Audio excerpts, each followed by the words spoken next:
Hello po mga kaibigan, mga kababayan, welcome po muli sa aking YouTube channel, ang Renante Vlog 2.0. Magandang hapon po muli sa inyo. Ngayon po ay nais ko lang pong bigyan ng komentaryo yung nangyari kahapon na rigudon sa Senado o pagpapalit ng liderato. Para sa sariling opinyon ko lang po ay mayroon pong dalawang rason kung bakit napatalsik si SP Soto at napalitan ngayon ay si SP Alan Cayetano. So una po ay dahil sa impeachment ni Sara Duterte, at pangalawa naman ay sa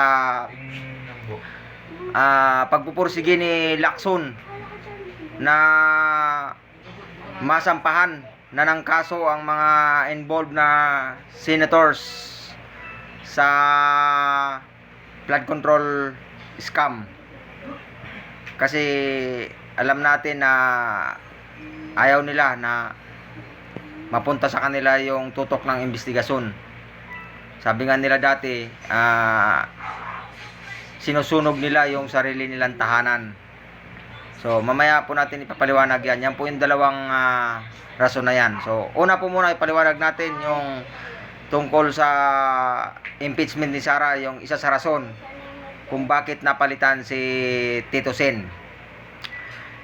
Kasi nga po kung hindi nila kaalyado yung Senate President na tatayong presiding officer, ay agad-agad na magko-convene o magpo-forthwith, magta-trial ang Senado sa impeachment ni Sara, lalo na nanalo sa Congress.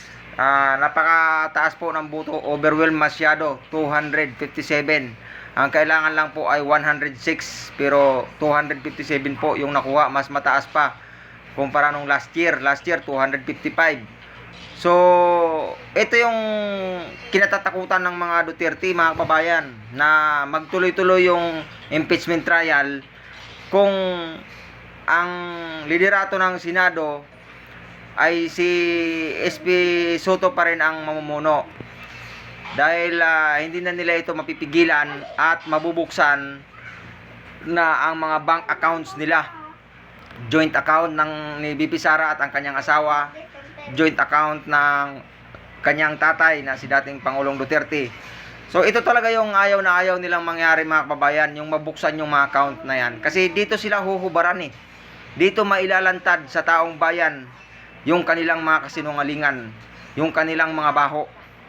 Hindi nila pwedeng linlangin ang mga taong bayan dito, dahil kailanman ay hindi pwedeng magsinungalin ang record ng bangko. Yung sinasabi ng mga kampo ng mga Duterte na fishing expedition, walang ebidensya. Palusot na lang po nila yun, kasama sa kanilang mga alibay o pambubudol sa atin, mga kababayan. Ang tagal ng panahon, mahabang panahon nila tayo na niluluko. Ang kanilang projection sa kanilang sarili ay mahirap sila. Si Pangulong Duterte nagdadrama, natutulog dati sa bahay na walang aircon, nakakulambo. Nung pumunta dito yung nung siya pa nakaupo, bago pa lang siya, natatandaan ko, pumunta dito yung Prime Minister ng Japan na si Shinzo Abe ata, kung di ako nagkakamali, mga kababayan. Pinakita niya na simpleng tao lang sila, mahirap lang sila, kumakain sa karinderya, nag-uulam ng tuyo, prito, munggo. Lahat pala ng ito, mga kababayan, pakitang tao lang. Parang katulad lang din sa war on drug, pakitang tao lang. Pero ang totoo niyan, sila pala talaga ang isa sa may control ng bintahan ng droga dito sa ating bansa. At yan po ay lumabas sa investigasyon sa Quadcom that time. At dapat nga mayroon din sanang hiwalay na investigasyon sa kasong iyan.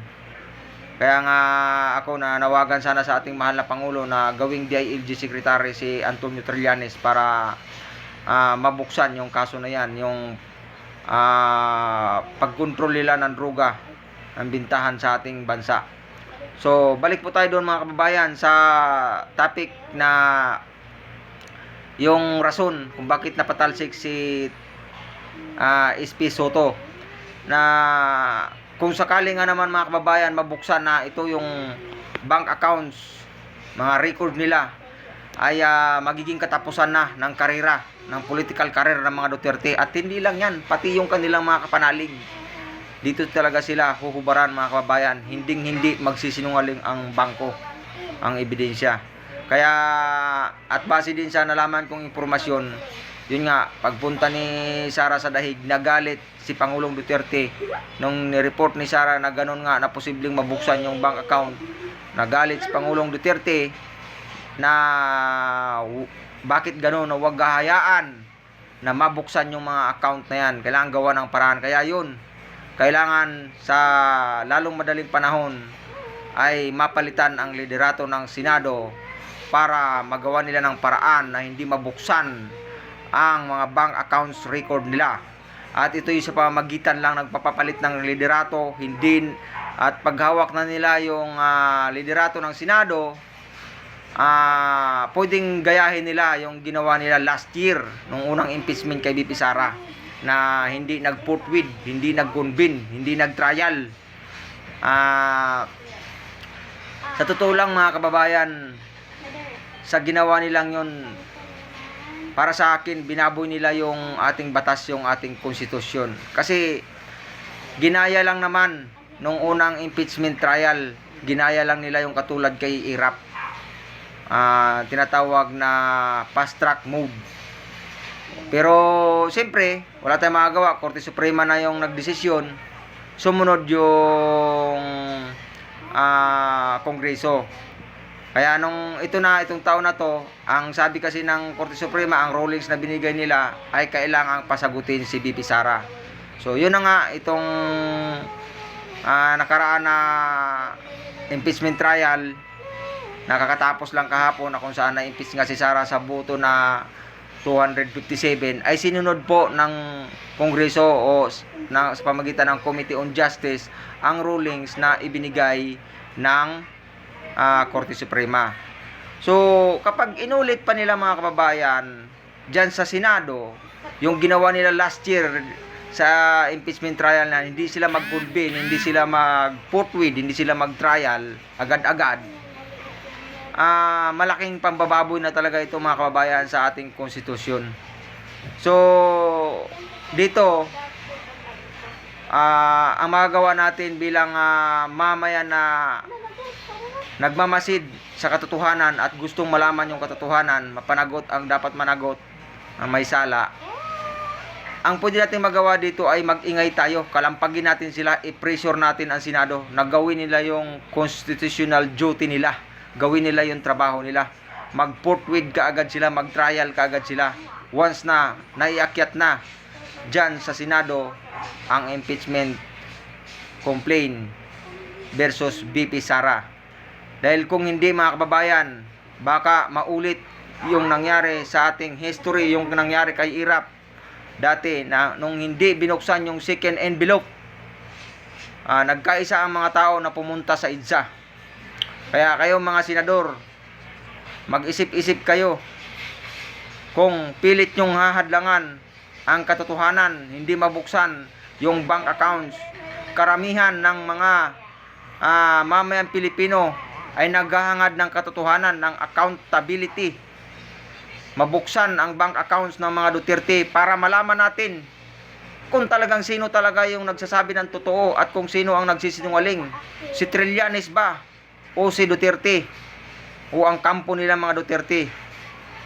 Kasi kung talagang mga kababayan wala silang tinatago, bakit pilit nilang hinahadlangan ng impeachment? Bakit ayaw nilang buksan yung bank accounts na yan? Pilit nilang hinahadlangan. Kahit nung mga nakaraang panahon pa, laging hinahamon ni dating Senador Antonio Trillanes si Pangulong Duterte na pirmahan niya ang waiver para mapabuksan na ang bank accounts na yan. Pero di ba, hindi niya pinipirmahan? Kasi nga mga kababayan, takot sila, halatang merong itinatago. Kaya ngayon na nailabas na, naumpisahan na sa Committee on Justice, na ipakita na sa pamagitan ng AMLAC ang mga transactions nila sa bangko na kung saan ay kaduda-duda. Yun sa bank accounts pa lang yun ng kanilang mag-asawa.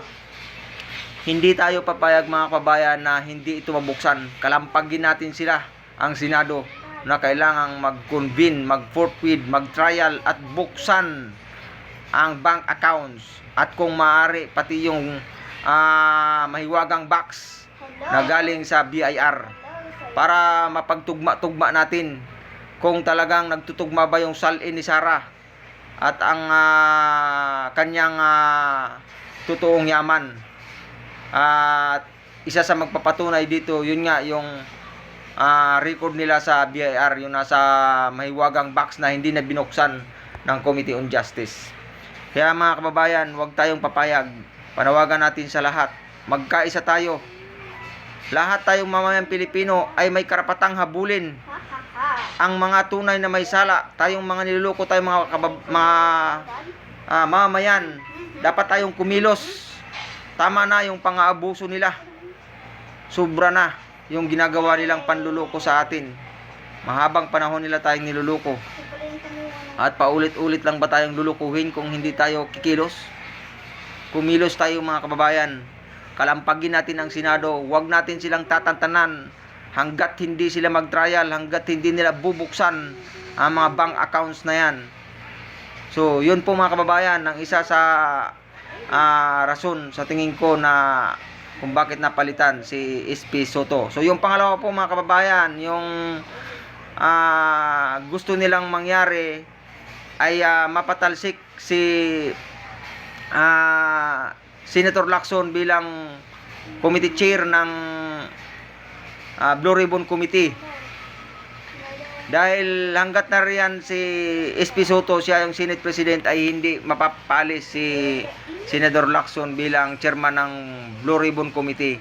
Kasi nga si Senator Lacson lang ang porsigido na masampahan ng kaso ang mga kapwa niya senador na involved dyan sa flood control scam na yan. So, yun na nga, lumalabas sa mga investigasyon. Andyan si Escudero, si Joel Villanueva, si Jinggoy Estrada. Ayaw nilang ang pumirma, ang karamihan ng mga Duterte senador, ayaw nila pumirma doon sa partial report ni Lacson na para masampahan na ng mairekomenda na sa DOJ o sa Ombudsman na masampahan na ng kaso ang mga involved dyan. So, ayaw nilang pumirma. So, ibig sabihin, may pinoprotektahan sila. Yun nga yung mga kasamahan nila. Kung talagang gusto natin na malaman yung katotohanan, kung talagang sila malinis sila, bakit nila hinahadlangan na umusad yung hustisya? Na nararapat lang naman, sumusunod tayo dapat sa protocol ayon sa ating saligang batas. Ang order ng ating mahal na Pangulo, kung saan tayo dalhin ng ebidensya, kahit sino ka pa, managot ang dapat managot. Yan ang order ng ating mahal na Pangulo. At katunayan dyan, ang kanyang pinsan na si Martin Romualdez ay sinampahan na rin ang kaso. Nakapress na rin yung kanyang 80% na ari-arian. Bagamat wala pang literal na mga ebidensya, matibay na ebidensya na magdidiin kay Romualdez. Walang financial data na nagpapakita, puro kasi name drop lang yung pag-i-involve sa kanya. Na kesyo inabutan siya ng mga mare ng mali-malitang pera, pero hanggang salita lang, wala pang supporting documents. Even si Saldico na siya mismo yung unang nagbulgar sa video niya, wala naman siyang pinapakitang documents o legal na dokumento na pinapakita na nagsusuporta sa kanyang statement. So, sa kabila nun, sinampahan pa rin ng kaso ng ombudsman. In-request ng DOJ na masampahan pa rin ng kaso. Isa ito sa patunay na seryoso talaga ang ating gobyerno sa ngayon sa pamumuno ng ating mahal na Pangulo, na masugpo itong matagal ng korupsyon. Tapos pilit nilang binabaliktad yung mga ginagawa nila. Pilit nilang pinapasa sa ating mahal na Pangulo na siya daw yung mastermind. Meron bang mastermind na inabutan niya nga? Inabutan niya lang po ang matinding korupsyon dyan. Ibig sabihin, hindi sa kanya nag-umpisa. Kung kailan nag-umpisa, kung anong administrasyon nag-umpisa ang matinding korupsyon na yan, nandoon ang mastermind. Kailangan pa bang i-memorize yan? Ang daling unawain yan. Common sense na lang mga kababayan. Pinuuto lang tayo ng mga Duterte na ang ating mahal na Pangulo ang mastermind. Ang linaw ng sinabi ni Sara Diskaya sa hearing sa Senado, tinanong siya ni Bato, kailan kayo nag-umpisang pumasok sa DPWH, nakakuha ng projects? Ang sagot ni Sara, 2016 Your Honor, up to present. At yan ay suportado ng mga dokumento na mula nang nag-joint venture ang CLTG company ni Senator Bongo, doon sila nakakuha ng sunod-sunod na proyekto sa DPWH. So, nandun yung mastermind. 2016, pilit lang nililigaw ng mga Duterte senators kagaya ni Marcoleta ang totoong nangyayari mga kababayan. Akala nila lahat ng tao maluluko nila. Hindi lahat ng Pilipino mangmang. Tandaan nyo mga senador. Akala nyo kayo lang yung marunong, kayo lang yung magaling. Tagaan nyo sa Bato. Halo ka na Bato. Malapit ka na. Lumabas ka dyan sa Senado. Ang tapang-tapang mo dati magsalita. Make my day. Trillanes, sumama ka pa sa pag-aresto sa akin. O ngayon na sumama si Trillanes, kini-question mo. Hanggang salita lang talaga kayo mga Duterte. Matapang lang kayo salita, pero pagka nandyan na, puti yung bayag nyo. Takbo kayo, gapang ka sa hagdanan ng Senado. Ngayon, nagmamakaawa ka, humihingi ka ng suporta sa ating mahal na Pangulo. Proteksyonan ka. O, ano ngayon? Ang tapang mo, ilabas mo ngayon yung tapang mo, lumabas ka dyan sa Senado. Harapin mo yung kaso mo. Sa totoo lang, mas may bayag pa sa inyo si Dilima eh. Babaeng tao, pero mas may bayag pa sa inyo dahil dati inakusahan nyo ng kung ano-ano, hinarap ni Dilima yung kanyang kaso. Ginawa-gawaan nyo ng mga kaso, mga ebidensya. Palibasa, dyan magaling magtanim. Dyan magaling expert si Digong. Sinabi niya yan, sa bibig niya mismo galing. Bilang prosecutor, magaling siya magtanim ng ebidensya. Kaya yan, pero hindi natutulog ang hustisya. Ang Diyos nakikita niya lahat ang nangyayari sa buong mundo, hindi lang sa ating bansa. Ang lahat ng ginagawa ng tao, walang lihim na hindi nabubunyag. Yung nangyari sa kanya ngayon sa dahig, marami pa ring nabubulagan. Marami pa ring nabubulagan. Kinukundinin nila yung pagkakulong ng ating dating Pangulo. Sa totoo lang, supporters niya ako dati. 2016, 2015, before pa mag-eleksyon, kinampanya ko pa yan. Hindi ko lang siya binoto, kinampanya ko siya sa mga mahal ko sa buhay. Ayaw pa nga nila iboto kasi hindi kilala. Pero nakumbinsi ko sila na iboto. Mga kaibigan ko, mga kasamahan ko sa trabaho. Pero mula nung nakalusot yung tunay-tuniladang droga dyan sa custom, instead na si Mackenzie Paeldon, prinomote niya pa bilang customs commissioner. Doon ako nagduda. Sumunod yung issue sa pandemic, yung corruption sa Parmali. Napakaraming problema. Yun. Lalo na nung minura niya yung Panginoon, mas doon ako lalong withdraw of support sa kanya.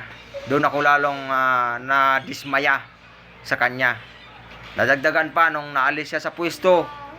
Wala siyang ibang ginawa kundi panira ng panira. Sinasabi niya bangag adik ang ating mahal na Pangulo kahit wala naman pinapakitang medical record na nagpositive ang ating Pangulo bilang patunay. Maraming mga Pilipino na mangmang ang naniwala. Sa kwento lang, walang pinakitang ebidensya na naniwala dahil yan sa kasinungalingan ng dating Pangulong Duterte para lang siraan ang ating mahal na Pangulong PBBM para maiupo pala si Inday dahil yun pala yung plano nila. Siraan si BBM para iupo si Inday. So yun po mga kababayan, napahaba na po ako pero talagang gusto ko lang pong makatulong sa ating bansa, sa ating bayan mga kababayan bilang isang mamayan na nagmamahal. Gusto ko lang i-debunk o ituwid yung mga maling paniniwala ng ating mga kababayan dahil nabudol sila ng kwento ng mga Duterte. Duterte narrative is a big lie. Dahil ang namumuno ng false narrative na yan ay walang iba kundi si Duterte. Dahil ako, inamin ko mismo sa sarili ko, nagkamali ako, nabudol ako, naloko niya ako dati. na akala ko seryoso sa war on drugs. Seryoso ba yung may nakalusot? Oo, matatanggap natin. Dahil nagkakamali lang naman tayo. Sana kung sinibak niya kaagad, dapat yung mga opisyal doon na may jurisdiction.